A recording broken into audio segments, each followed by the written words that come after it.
Hello, Manoj. Thanks for joining the Middle Road for another sizzling podcast. It's taken some time, but finally we are connected. Thank you, Nishant. It's really great talking to you.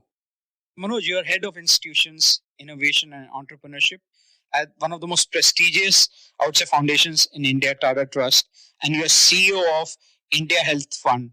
And you're doing a lot of work there, and which is what we'll be talking about. You also are the founder of Social Alpha, a non-profit lab to market incubator, which is kickstarting lot of entrepreneurship within the social ecosystem through innovation and investment in science and technology. So you have a very unique model in India for nurturing social startups. Both at Social Alpha and the India Health Fund, you work with multiple actors within the social ecosystem. In your multiple collaborative model, how do you channelize your energies in balancing your company's funds, vision, and mission? At Social Alpha, when we started, the whole idea was to build an ecosystem which brings incubation, accelerator, investment ecosystem together. If you look at social impact investing space, everything is happening in silos and it's not really, connected. And there are multiple incubators, multiple investors, but we are still not looking at solving the most complex problems that the country faces using science and technology. So what we do in Social Alpha, we partner. Our model is based on partnership and collaboration. We don't do anything that others also do. We actually leverage our partnership with others, right? And using this, partnership driven collaborative model, we search for innovators and entrepreneurs who need our support and help. We provide them access to capital, access to market, access to expertise, access to lab infrastructure, and help them take their products from lab to market. At India Health Fund, it's slightly different. India Health Fund is a fund focused on eliminating neglected infectious diseases like TB, malaria, vector-borne diseases. So at India Health Fund, we are focused on searching for innovations which can be then taken on the clinical and regulatory pathways and eventually can be injected in the health system through private sector as well as public sector. So there is some synergy between what we do in Social Alpha and India Health Fund, but there, Social Alpha's mission is to promote entrepreneurship, while India Health Fund's mission is to collaborate and partner with health system and fill in the gaps, especially when it comes to diseases like TB and malaria. And within that, focus on innovation and not on the implementation or research side of it. Social Alpha, you have a lot of themes which are very pertinent to the underserved markets. You talked about your lab to market initiative. You're taking there's there's quality education, affordable healthcare, as well as clean tech and sustainability, to just name a few. Now you incubate social startups to make them sustainable for a long term. In the world of patient capital, how long do you think the time is for you to look for before you capitalize on your investments?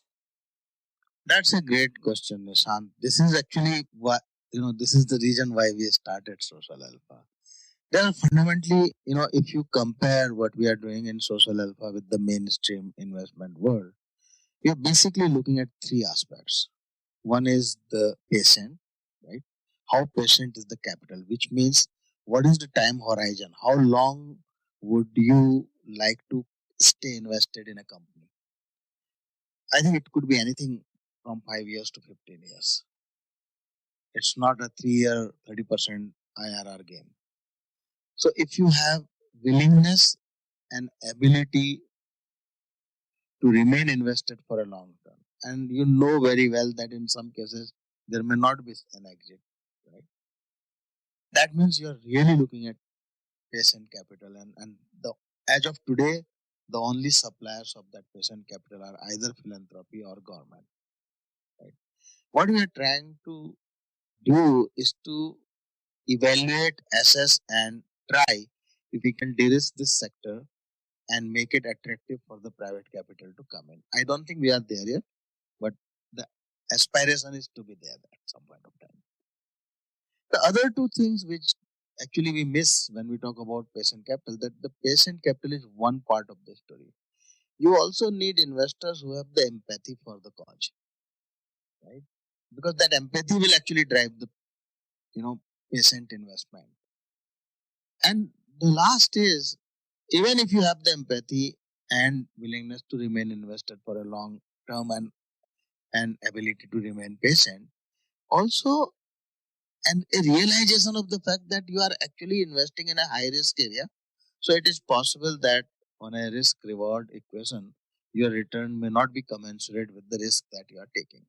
So once that realization is there, at the end of it, that realization will come, or that acceptance of patient capital will come only if there is empathy. So empathy is extremely important. I personally think that social impact investing, even if it makes money for you over a period of time, has to start with the fact that you need to do social good, right? So the intent of your investment is philanthropy, right? The operating model of your investment is venture investing. So how do you know play with two different games? One is driven by greed and other is driven by empathy, right? So that's the conflict that you will always have when you are working in this space. It's not plain vanilla impact investing. It's much more than that. No, you rightly said. So the Gin recently, did its own analysis that came out at some of the people who want market returns. So when you're looking at, you're fine with like, okay, some of the companies will give me market returns, some of the companies might just give me below par, and you're comfortable with that, right? That is what you're saying is your philosophy. It's driven by empathy. You're looking at long-term investor, but you're fine that even if you get a return which is below the market, that's fine in terms of risk capital which will be put. So you are defining the market, right? For some people, market return could be X, right? But they are not really investing in this market.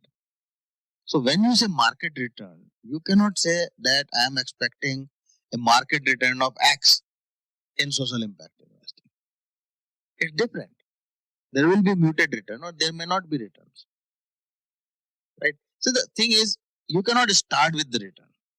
You have to start with impact.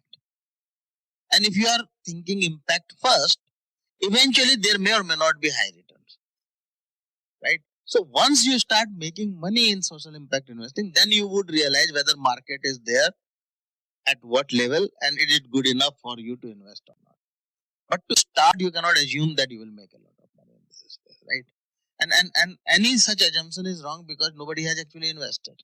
So until and unless you curate science and technology startups, build the product, take those products to market, solve the problem where people are willing to pay for your solutions, then at some point of time you will realize this, yeah, this makes sense. There's a market. And then you are creating new markets, right? The whole idea is to create new market.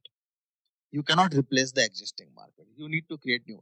If you are creating new market, you need new players, right? So how do you attract new capital, new players into this market? You talked about something which is very defining, attracting private capital. That's why SDG, the 17 goal is there. And you're doing something in India which is like very futuristic. You have been ahead of the curve. You have come into this market. You are trying to build that market. Now, when we are talking about building up the market, trying to come out, maybe tomorrow you'll be coming out with blended finance ways of, maybe coming out and trying to fund some of the companies. What have been the main challenges which you have faced? So I think the biggest challenge is there are two challenges, right? Both are on the pipeline, right? You need to build pipeline of entrepreneurs and you need to build pipeline of money that you can invest in these entrepreneurs, right? And the challenges exist in both sides. Science and technology startup or product startup is high risk activity, and a lot of people find it very difficult to get into that. So attracting entrepreneurial talent in this space is difficult. So a lot of work we do with educational institutions, research centers, uh, universities in India and outside India, to just search for such entrepreneurs, right? And then how do you find the capital, right? Today we get money from philanthropy, we get money from corporations, we get money from government of India, but all the money that we get is not significantly large. It's good enough to do the seed finance, early stage seed round, maybe something like $100,000. But when you need to, invest a larger amount of money, and then there's a big gap between what you can do and what VCs would want to do, right? So the whole, I would say, market for investing in these companies is facing this big gap between where VCs are interested in investing versus where you need money to come in.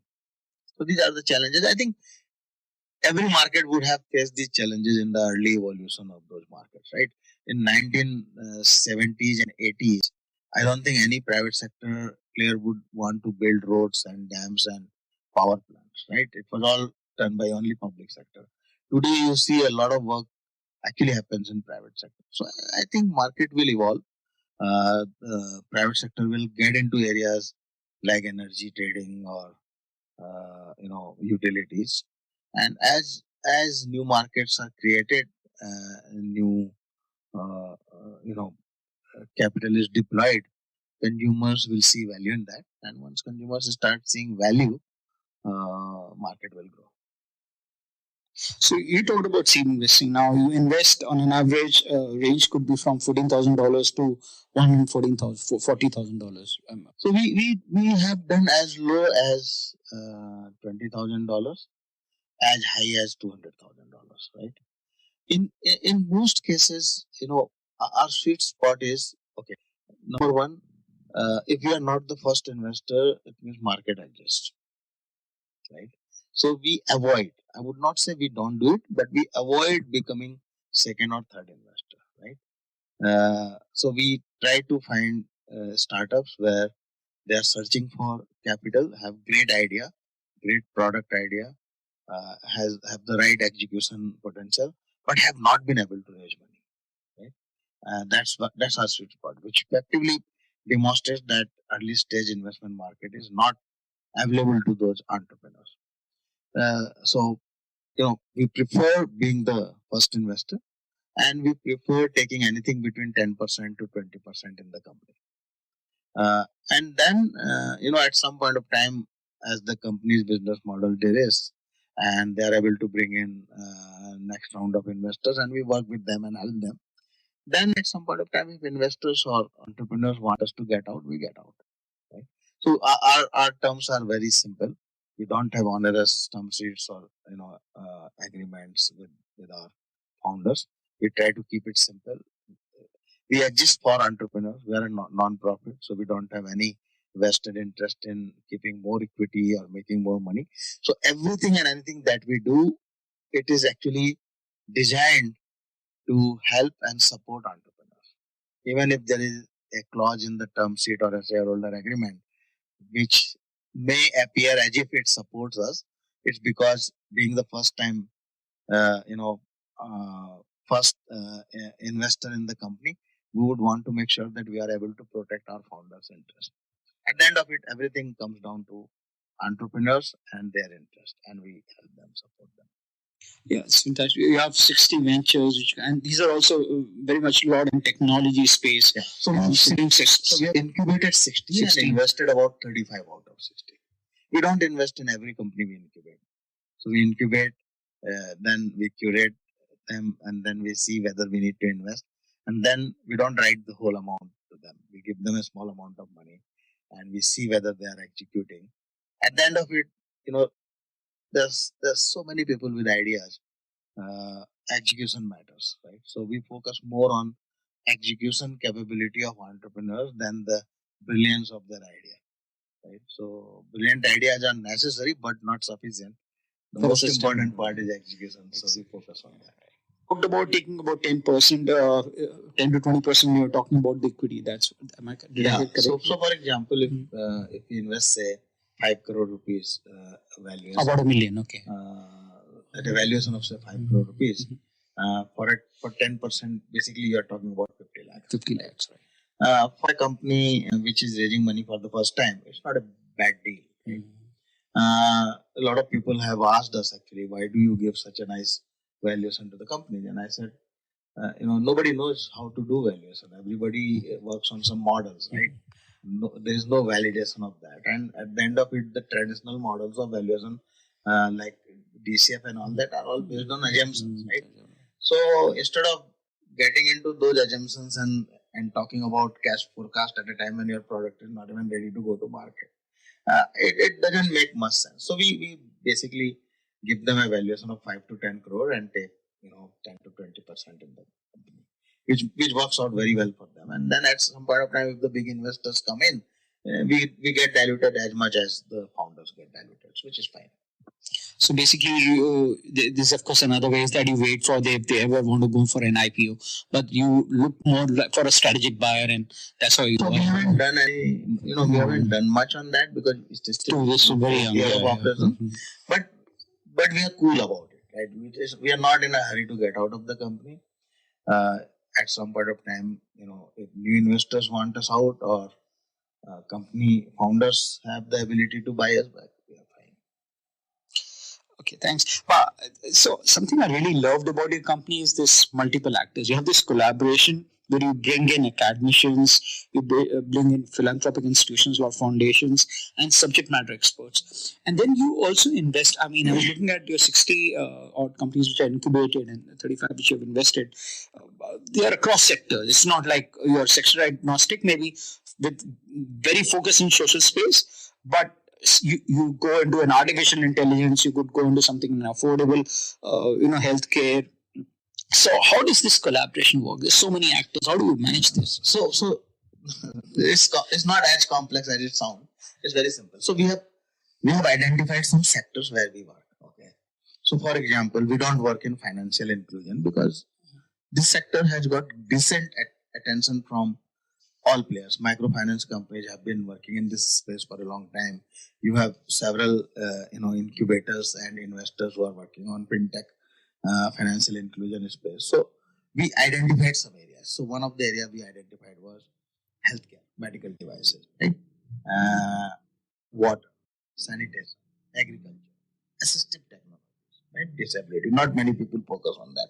So when we say social impact, we basically have, this approach where we identify a sector and see whether startup activity in that particular sector is active or not. If the startup activity is not much, it means that sector is not getting enough attention either from innovation side or from investment side, right? And then like clean energy, right? And then we build a thesis around it, right?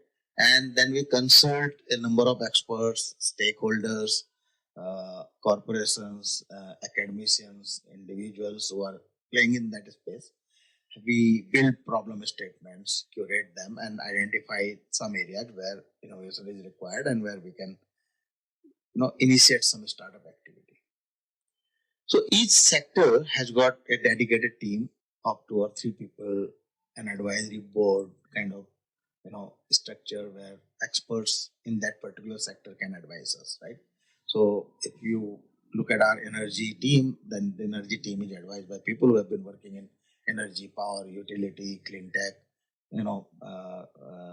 renewable space for a long time and have a good understanding of that. So our model is bottoms up, problem statement driven, thesis driven, right? And then we search for innovators and entrepreneurs who are working in that area. So it's not difficult, right? It's replicable.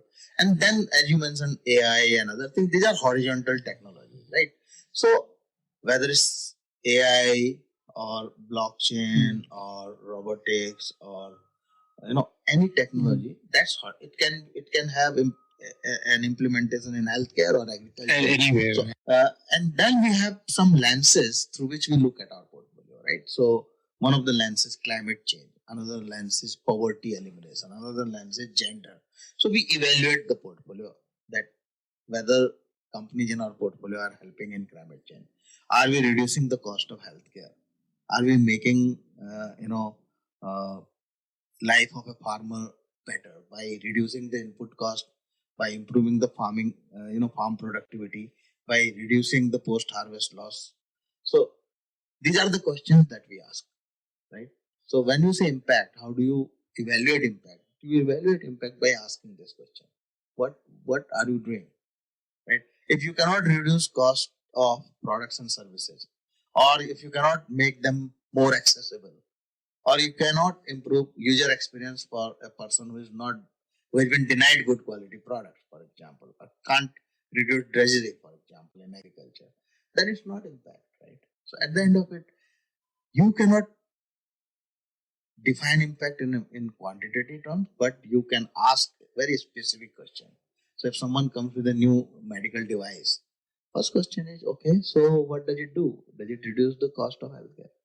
Does it make it easier for an ASHA worker or a primary health worker to use this device? Does it improve the accuracy of a diagnosis? Right? Does it is it easier for a, a, a medical professional or a health professional to use this device? No? So you can ask these questions, and once you ask this question, you can say, okay, yeah, this product is for elite or this product is for masses. This, right? Something that reduces expenditure, something that increases income, eventually increases cash in hand for the masses, and they can then spend that money in anything. Right? So entrepreneurship by definition is very powerful, right? Entrepreneurs take risk, entrepreneurs create market, entrepreneurs create jobs, and they actually accelerate and catalyze economic activity. Right? So this is how we evaluate. Sometimes you may see a company in our portfolio, that may not look like social impact investment, but it is because it's generating jobs, for example. Right? Or we have waste management companies in our portfolio. They have triple bottom line. They are solving the problem of waste disposal. They are creating livelihood opportunity for waste and sanitation workers, and of course, they are making money for the investors. Very important for India. I mean, waste is our area of very focus importance. Oh, fantastic! You were very detailed. You covered up very specific areas. That was really nice. Now, how do you define your revenue and business model? If I were to ask you, one is, of course, you pick up the equity stake. Is there any other way which you're going to be? We have cost, right? We pay salaries, we pay rent, so we have cost. So part of this, is covered by philanthropic grants and support that we get from our supporters. We have not yet started large scale fundraising, but we will do that at some point of time. But eventually, I think at some point, we really don't need more money for ourselves. We need money to invest in these companies and help these innovators and entrepreneurs build their product. But at some point of time, if our assumption is right and we are able to really create new markets and our companies really perform well and some exits happen, we will end up actually making some money. And that can be a pool of money that sustains social alpha over a period of time. I think at that point of time, I think my job is done. Yeah, I mean that itself would be. If social alpha can perpetually run on its own internal cash accruals and still create impact by promoting entrepreneurship and innovation, I think it will run like a perpetual machine. Then we don't really have to worry about it. We just need to hire, a solid, executive team and leave social alpha to them. So when you talk about that, you get a lot of grants. I presume first, of course, is from Tata Trust. I mean, that would be the major. So we have support. We are supported by Tata Trust. We are also supported by Government of India. We are supported by Department of Science and Technology, Department of Biotechnology, BIREC. We are supported by Niti Aayog. We are supported by Gates Foundation. We are supported by few international foundations. We are also supported by corporate CSR. Yeah. So we have multiple, sources that we tap today. And hopefully in 4 to 5 years, we will have, a self-sustaining model. Because, see, we are promoting entrepreneurship, and I think we have to also make sure that the entrepreneurship promotion itself becomes an activity that can sustain itself over a period of time. Because what we are preaching, we should be doing in our own business model, right? Yeah, okay, that's a fantastic stay. And I had also interviewed Dr. V. Premnath, and that's how they are sort of building in journey in 2015 when you conceived the idea. And I think 2016 is when you started officially. So, which policy measures you feel taken by the government, apart from some of them in the startup India, which we are aware about, which you think has really enabled you to sort of grow in your endeavor in the social impact space? See, government policy for promoting innovation and entrepreneurship is positive, right? Some of the schemes that Department of Science and Technology and BIRAC DBT have create a very encouraging environment for startups. What I really like is, there are certain grants that government gives to startups even before they can reach incubation seed capital, and that's wonderful because a grant allows you to get some capital without diluting any stake.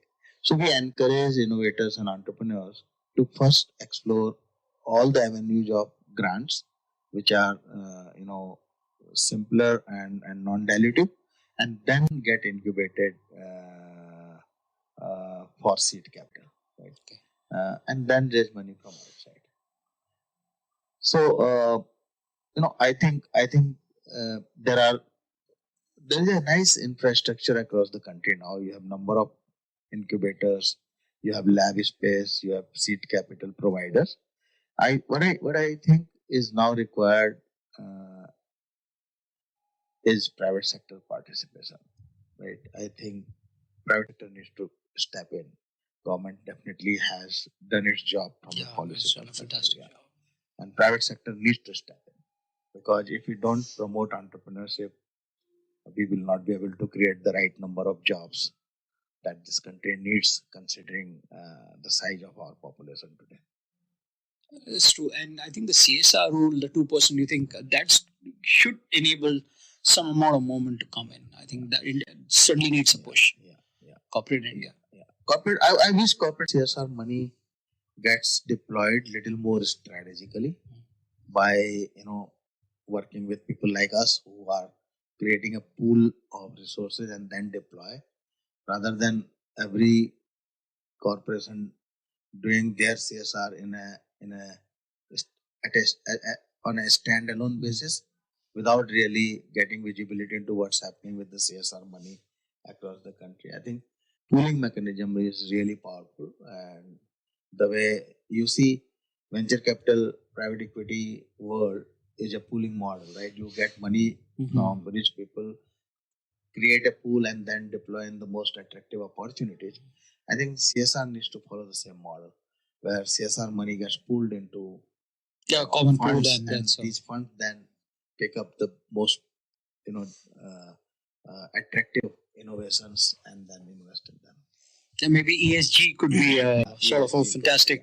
We were talking. This is absolutely. So in India, I think we are trying to do that. India Health Fund is focusing on TB and malaria elimination through innovation. So where Tata Trust has given India Health Fund a seed grant, and then India Health Fund is going to other foundations and individuals and asking them, to contribute further. And over a period of time, the idea is India Health Fund would become a large pool of capital from CSR, from philanthropy, from retail, and foundations, and then it would deploy for the most important causes.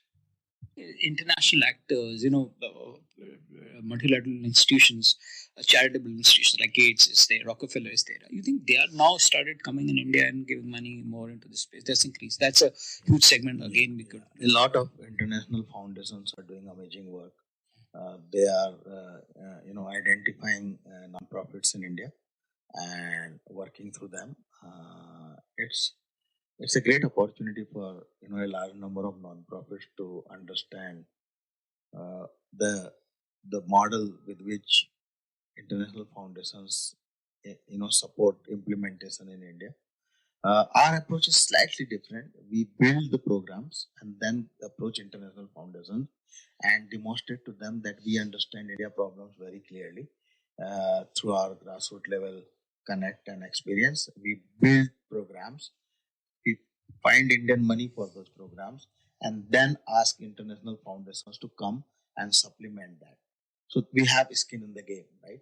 So we always go to our funders with a skin in the game approach, where we would have invested time, money, effort, everything in curating problem statement, designing the programs, and even doing the initial investments to demonstrate that the impact can be delivered. And that's why a large number of corporations for the CSR as well as international foundations like Social Alpha, because we don't just go asking for money, right? We ask them to pick products from our portfolio and then put money there. Thanks. So, you talk about there's a lot of portfolio companies now. You have something like Tactopus, which is creating multi-sensory tech-enabled experience for people with visual disabilities. I myself taught in a visually impaired school. So when you are selecting so many of different companies, you employ a framework. What would be the major framework parameters which you look at? One, of course, I understand they have to be sustainable. They have skin in the game. You talked about they have to be very compassionate, very empathy. These are things. Anything, something more. So first of all, most important part is what is the entrepreneur's motivation, why they are doing it, right? What is driving them, right? Someone working in building solution for disability. So what is the driver, right? We look at what impact you are creating, what is your driver, what where is the innovation, right? What kind of impact you are creating? Do you have skin in the game, right? How have you invested so far, right? Have you bootstrapped or somebody has approached you? And your ability to execute and remain, you know, focused on your mission for a long duration. So perseverance, persistence, patience, these are some of the characteristics that we really watch for. Uh, and yeah, at the end of it, uh, very few people really sustain in this space. So it would be great if we can see more entrepreneurs coming to social impact space, building new products and solutions, and taking those solutions to market. Establishing product market fit very early is very important. Okay, so that's one criteria. Since very little money is available in this space, you cannot be experimenting all the time. So building a minimum viable product is very important. At what level you establish product market fit, and when do you go to market? Do you have a product roadmap? And then associated questions come up, right? So MVP, product market fit, and go to market strategy. These are some of the important things.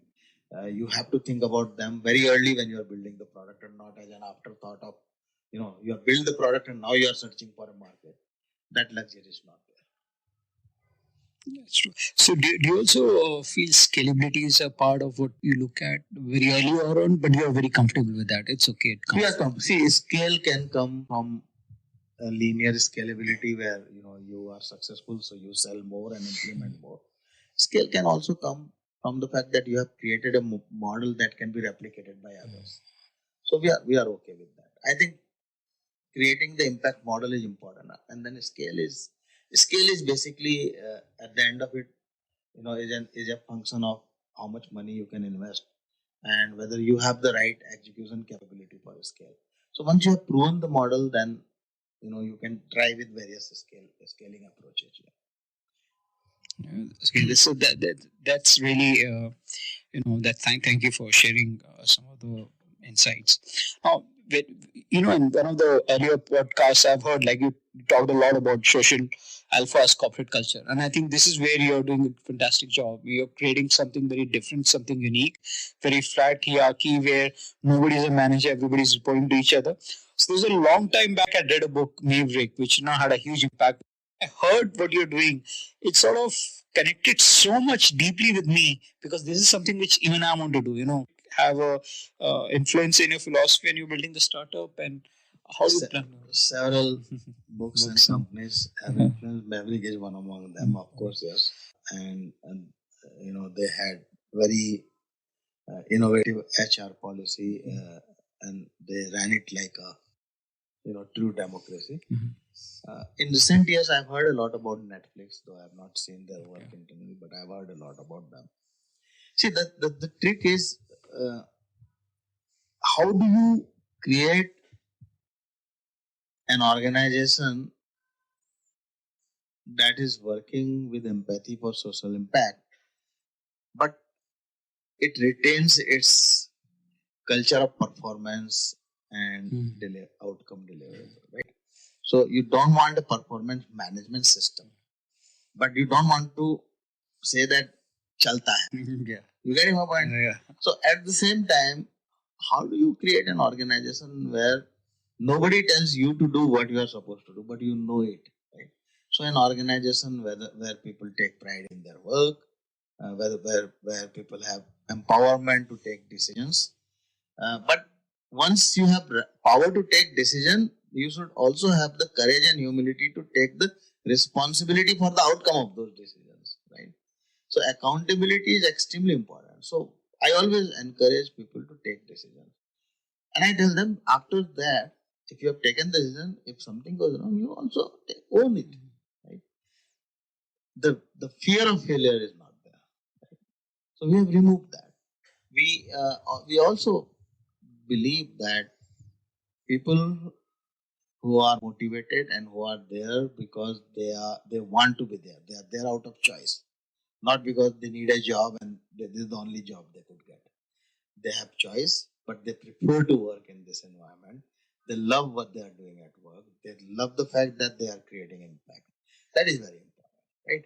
And then the governance should be self-governance. If I am competent and capable individual working in a company, why do I need a manager to tell me 24/7 what I am supposed to do and what I am not supposed to do? Right? You don't hire smart people and then keep telling them what to do. Right? So self-governance is extremely important for creating that kind of an organization culture. So I'm not saying we are perfect, but I think we are definitely trying it out. Maybe you attract people who have been in social sector, and a lot of people, a lot of millennials nowadays, they really want to be in doing some work which they feel there's a purpose for them, and I think that could be one of the reasons, one core reasons. You also attract people who are very self-driven, very We attract empowered. people who are self-driven, and a lot of our people are very young, just out of college, 20 year old, 21-year-old, and some people are like my age group as well. And you know, we attract people, no doubt about it, and we give people, full transparent download on how we work, what the culture is, and how we are. I keep saying in our internal meeting that we are a perfect anarchy because very little, you know, scope for rules and processes. But despite that, we create a symphony, right? So how do you create symphony out of an anarchy is something that your organization structure and culture should permit.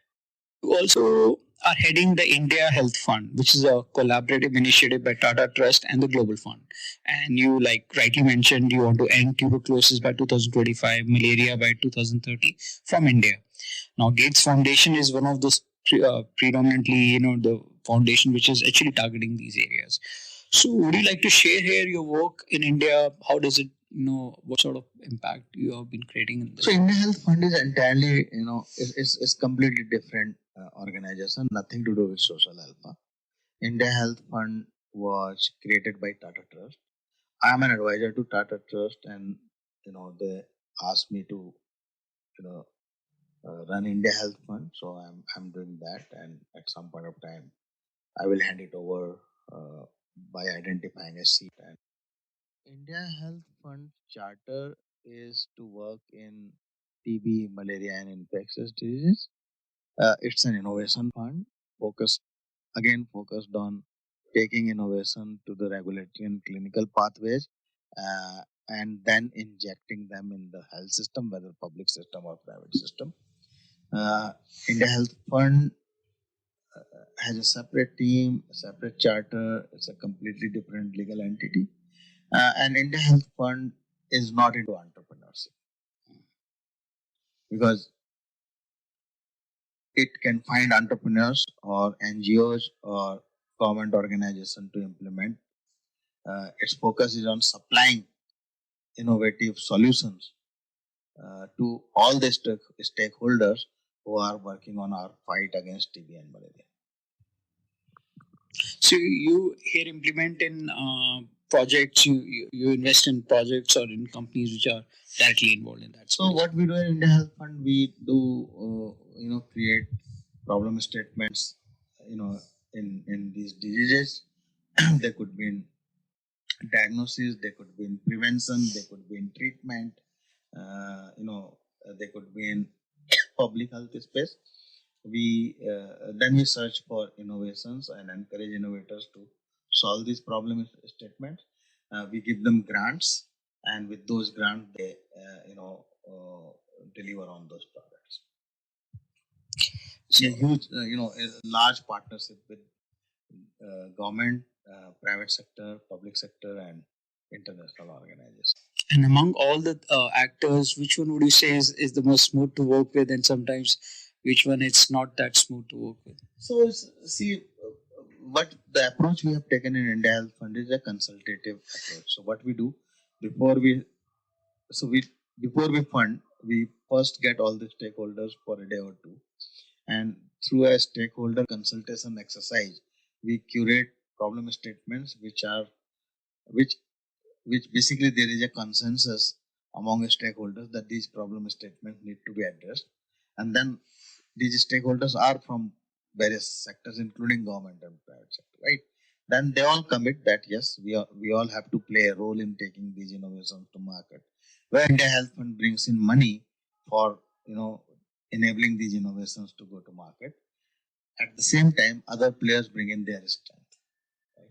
So it's a very powerful collective responsibility mechanism that is convened under India Health Fund, and it's so far working well. It's been only less than 2 years actually. I took over India Health Fund in August 2018. So we have made some progress. We have about 12 innovations in our funding portfolio, and we are raising more capital for India Health Fund. And you think you'll be able to sort of get to the vision which you have? It's very achievable. That's what I see. Yeah, it's difficult. So the work we are doing in India Health Fund is difficult but achievable. Yeah. And now, finally, to the last question. Thanks a lot. You have been very patient. You've answered so many questions. Now, when I go back, what would be that one aha moment? You've done so much in life, especially in the social sector space.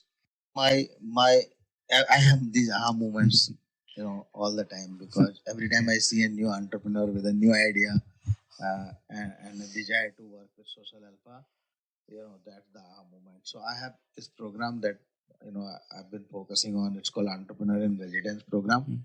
So I met last year two guys from IIT Delhi who have not taken the placement, and they wanted to be entrepreneur working in sustainable consumption space.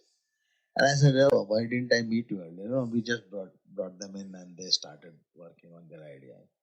I have like meeting these young people who want to change the world and create impact and want to be entrepreneurs, right? So using entrepreneurial solutions to solve India's problem is something that people want to do, and finding them and supporting them, that's the most satisfying thing.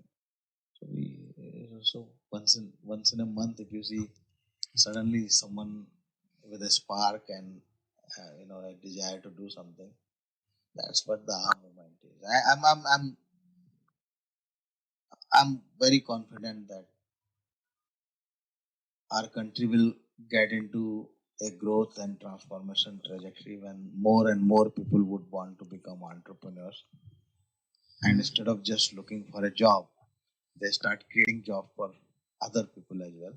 So from job seeker to job creator transition, that will happen, and within that there will be different types of entrepreneurs. There will be traders, there will be shopkeepers, there will be small and medium enterprises, there will be micro entrepreneurs, no, there will be retailers, big corporations, but our focus is on a subset of these entrepreneurs, the science and technology entrepreneurs. Science and technology entrepreneurs are not many, right? So searching them, giving them a message that yes, there is an ecosystem that can support them, and helping them go to market is something that we would like to continue to do. And also, you have a fantastic, initiative where you reach out to the world. You have a quest, which is where you come out, you look for. So, as I mentioned earlier, we curate problem statements. So, once we have problem statements curated by experts and entrepreneurs and innovators, then we know that these problems need to be solved. Then we run grand challenges, which are called quests. And through this quest, we are able to get, sometimes 100 to 200 applications for each quest. Then they go through evaluation process through again multiple experts, and the selected ones join either our incubation program or our accelerator program. So thanks, Manoj. I think you're doing something which is very superlative. That's what I feel, and I wish you all the very best. I'm trading entrepreneurs, especially social entrepreneurs, is something which India really needs, and there's a huge thrust now around the world. That's what I see in abroad everywhere. Like it's going social impact. So thanks a lot. Thank you for sharing time and talking to me. Thank you, Nissan. Nice talking to you. Wish you all the best for your venture.